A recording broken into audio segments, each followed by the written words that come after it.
손흥민 골 분석 중 경악한 역대급 속임수. 일부러 각이 없는 곳으로 달렸던 거라고? 영국 초토화. 태국의 골망을 흔들어 제낀 손흥민, 32. 토트넘은 이제 루턴타운의 골문을 겨냥한다. 토트넘 호스퍼는 오는 31일 오전 0시 이하 한국 시간 영국 런던의 토트넘 호스퍼 스타디움에서 루턴타운을 상대로 2023에서 2024 시즌 프리미어리그 30라운드 맞대결을 펼친다. 토트넘은 앞서 17일 풀럼과 맞대결에서 0에서 3으로 완패했다. 4위 경쟁에 있어 승점 3점이 절실했던 토트넘은 승점 추가에 실패. 승점 53점, 16승 5무 7패으로 리그 5위에 머물렀다. 이후 4위 아스톤 빌라는 웨스트햄 유나이티드와 1에서 1 무승부를 거두면서 승점 56점을 유지. 4위 자리를 지켰다. 4위 싸움 불씨를 되살리기 위해서 이번 30라운드 토트넘은 반드시 승점 3점을 챙겨야만 한다. 토트넘의 공격을 책임질 선수로는 역시 손흥민이 첫손에 꼽힌다. 손흥민은 황선홍 임시감독이 이끄는 대한민국 대표팀의 주장으로 차출.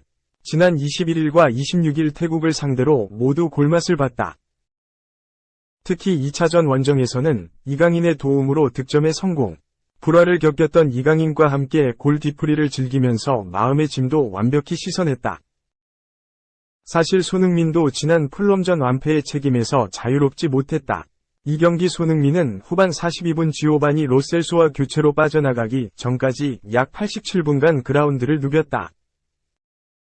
손흥민은 슈팅 2회를 포함해 패스 성공률 89%, 28분에 25, 기회 창출 1회, 상대 박스 내 터치 6회, 드리블 성공 4회, 공격 지역 패스 4회를 올렸다. 아쉬운 장면도 있었다. 전반 24분 이어지는 토트넘의 역습 상황에서 메디슨과 공을 주고받은 손흥민은 박스 안에서 오른발 슈팅을 날렸고 공은 크로스바를 넘어갔다.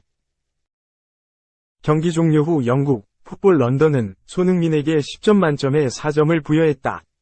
대부분의 토트넘 선수들이 3에서 4점에 머문 가운데 손흥민도 4점을 받았다. 매체는 전반전 맞이한 찬스에서 때린 슈팅이 크로스바를 넘어갔다. 경기 내내 쉬지 않고 움직였지만 어떠한 변화도 만들지 못했다. 라고 혹평했다.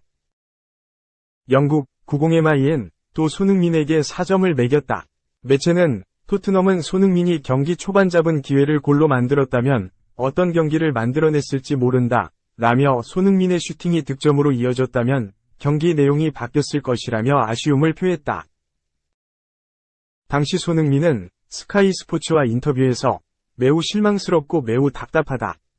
선수단 모두가 거울을 보면서 이건 내 잘못이야 라고 말해야 한다. 라고 운을 댔다. 이어 그는 우리의 노력이 충분하지 않았다. 이번 시즌에 우리가 보여준 노력을 발휘하지 못했다. 성과, 태도 모두 충분하지 않았다. 라고 말했다. 손흥민은 전원 큰 반성이 필요하다. 프리미어리그에선 준비되지 않을 때 처벌받게 된다. 아스톤 빌라는 놀랍고 훌륭한 팀이었고 풀럼도 마찬가지다. 100%를 쏟아내지 않으면 처벌받는다. 공짜로 승점 3점을 얻을 수는 없다. 라고 이야기했다. 그러면서 손흥민은 두 걸음 뒤로 물러났다. 이제 우린 앞으로 나가야 한다. 라며 나를 포함해 용납할 수 없다. 우린 프리미어리그를 대표하며 토트넘을 대표한다. 이번 시즌 우리가 해왔던 것과 거리가 먼 경기력이었다. 이런 경기를 보는 것은 매우 슬프다. 라고 전했다. 손흥민은 우리 팬들은 이런 경기를 봐야 할 이유가 없다. 그들은 긍정적인 에너지와 좋은 분위기를 가지고 경기장에 왔다. 패배는 정말 힘들다. 라고 말했다. 팀을 일깨운 손흥민은 A매치 기간 연달아 골맛을 보면서 발등 감각을 유지했다. 토트넘과 손흥민이 리그 17위 루턴타운을 상대로 득점포를 가동할 수 있을지 지켜보자. 2. 소니가 거기 왜 있어? 윙어 아니야? 현존하는 세계 10대 스트라이커 포함 플러스 EPL 단 2명. 1위가 홀란드 아니야? 현존하는 세계 최고의 스트라이커는 누구일까? 영국의 기브미 스포츠가 10명이 명단을 공개했다. 그런데 세계에서 스트라이커로 활약하는 선수가 얼마나 많은데 잉글랜드 프리미어리그 EPL 토트넘의 손흥민이 10위에 이름을 올렸다. 손흥민의 주 포지션은 윙어다. 스트라이커 역할과는 엄연히 다르다. 물론 스트라이커 역할을 잠시 하고 난다. 올 시즌 해리 케인이 떠나고 히샬리송이 부상으로 이탈하자 손흥민은 스트라이커 역할을 했다. 폭발했다. 일명 손톱은 EPL에서 가장 강력한 폭격기였다. 히샬리송이 돌아온 후 손흥민은 제자리로 돌아갔다. 그런데 히샬리송이 또 부상으로 이탈했고 손톱은 다시 등장, 골폭죽을 터뜨렸다. 주 포지션은 아니지만 나올 때마다 강렬한 모습을 선보인 손톱. 그래서 현존하는 세계 10대 스트라이커에 선정이 됐다. 더욱 놀라운 점은 EPL에도 빼어난 스트라이커가 얼마나 많은데 세계 10대 스트라이커에 포함된 선수는 손흥민을 포함해 단 2명뿐이었다. 다른 한 명은 모두가 예상할 수 있는 맨체스터 시티의 괴물 공격수, 정통 스트라이커 엘링 홀란드다. 즉 손흥민이 EPL 스트라이커 순위 2위라는 의미다. 이 매체는 축구에서 가장 어렵고 가장 중요한 것이 골을 넣는 것이다. 스트라이커는 축구를 가장 가치 있게 만든다. 가장 강력한 팀이 가장 많은 골을 넣는 건 우연이 아니다. 규칙적으로 골을 넣을 수 있는 방법을 알고 있는 9번은 쉽게 찾을 수 없다. 선정 기준으로는 경기당 득점, 도움, 팀에서의 영향력, 개인의 경쟁력 등이다. 통계를 기초로 10명이 스트라이커를 선정했다. 고 설명했다. 손흥민을 10위로 올린 이유에 대해서는 손흥민은 엔제 포스테코글루 체제에서 스트라이커로 시작했다. 이것이 손흥민이 이 명단에 포함될 자격이 있게 만들었다. 올 시즌 전반기 대부분을 9번으로 활약했고 개막 후 20경기에서 12골을 넣었다.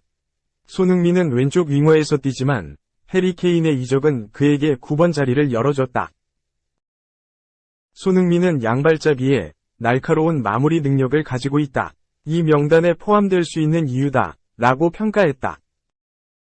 그렇다면 세계 10대 스트라이커 1위는 누구일까? 앞서 언급된 홀란드. 많은 이들이 홀란드로 상상할 수 있다. 하지만 홀란드는 1위가 아니다. 2위로 밀려났다. EPL 스트라이커 1위에 만족해야 했다. 홀란드를 밀어내고 1위를 차지한 이는 바이에른 뮌헨의 케인이다. 케인은 올 시즌 리그 26경기에 나서 31골을 터뜨렸다. 분데스리가 압도적 득점 1위다. 분데스리가 역사상 데뷔 시즌 역대 최다골 신기록도 세웠다. 이 매체는 케인은 현대 축구의 답이다. 케인은 마법을 부리고 있다. 토트넘 역대 최다 득점자로 등극한 후 바이에른 뮌헨으로 갔고 그곳에서도 성공적인 활약을 하고 있다. 고 설명했다. 현존하는 세계 10대 스트라이커 전체 순위를 살펴보면 1위 해리 케인, 바이에른 뮌헨, 2위 엘링 홀란드, 맨체스터 시티, 3위 킬리안 음바페, 파리 생제르맹, 4위 라우타로 마르티네스, 인터 밀란, 5위 빅토르 요케레스, 스포르팅, 6위 앙투안 그리즈만, 아틀레티코 마드리드, 7위 빅터 오시멘, 나폴리, 8위 크리스티아누 호날두, 알 나스르, 9위 로베르트 레반도프스키, 바르셀로나, 10위 손흥민, 토트넘, 이 이름을 올렸다. 3. 토트넘 벤치 신세 전락한 손흥민 동료, 아틀레티코가 영입 재도전 결심. 아틀레티코 마드리드가 중원 보강에 대한 의지를 불태우고 있다. 스페인 매체 피처에스는 28일, 한국 시간, 아틀레티코는 지난 1월에 이어 올여름 이적 시장에서도 피에르 에밀 호이비에르, 28위 영입을 시도할 준비를 마쳤다. 라고 보도했다. 호이비에르는 지난 2020년 사우샘프턴을 떠나 토트넘에 입단했다. 바이에른 뮌헨, 샬케, 사우샘프턴에서 쌓은 폭넓은 경험은 토트넘의 귀중한 자산이 될 것으로 예상됐다. 영입 효과는 만족스러웠다. 호이비에르는 토트넘에 빠르게 녹아들었다. 왕성한 활동량과 저돌적인 움직임으로 토트넘 중원의 안정감을 불어넣기도 했다. 지난 시즌에도 충분히 좋은 활약을 보여줬다. 모든 대회를 통틀어 44경기에 출전했다. 이 가운데 5골 7도움까지 올리며 제 몫을 다한 몇 안 되는 토트넘 선수라는 평가를 받기도 했다. 올 시즌 분위기는 지난 시즌과 사뭇 달랐다. 토트넘의 엔제 포스테코글루 감독은 주전 미드필더로 이브 비수마, 파페 사르를 기용했다. 호이비에르의 입지는 급격히 줄어들 수밖에 없었다. 좁아진 입지는 이적설로 번졌다. 아틀레티코 마드리드, 유벤투스, 바르셀로나가 지난 1월 이적 시장에서 호이비에르의 영입을 타진했다. 실제로 이적이 성사되지는 못했다. 토트넘이 호이비에르의 매각에 적극적으로 나서지 않았다. 비수마, 사르가 동시에 아프리카 네이션스컵에 참가한 탓에 호이비에르를 매각할 여유가 없었다. 이후 호이비에르의 입지에 큰 변화가 있었던 것은 아니다. 호이비에르는 여전히 백업 자원으로 활용됐다. 올 시즌 리그에서 선발 출전이 6경기에 불과할 정도였다. 이적설도 다시금 수면 위로 드러났다. 이번 보도에 따르면 아틀레티코의 디에고 시메오네 감독은 호이비에르의 열렬한 팬으로 올여름 다시 한번 영입을 시도하길 원하고 있다. 새로운 미드필더 영입은 아틀레티코의 목표 중 하나로 꼽힌다. 다음 시즌 우승 경쟁을 벌이기 위해서는 코케, 호드리고 대 파울과 함께 호흡을 맞출 미드필더 영입이 반드시 필요하다. 호이비에르 영입 가능성은 아직 높지 않다. 피차에스는 토트넘은 여전히 호이비에르의 이적을 원하지 않는다. 아틀레티코는 토트넘과의 초기 협상에서 의미 있는 성과를 거두지 못했다. 라고 전했다.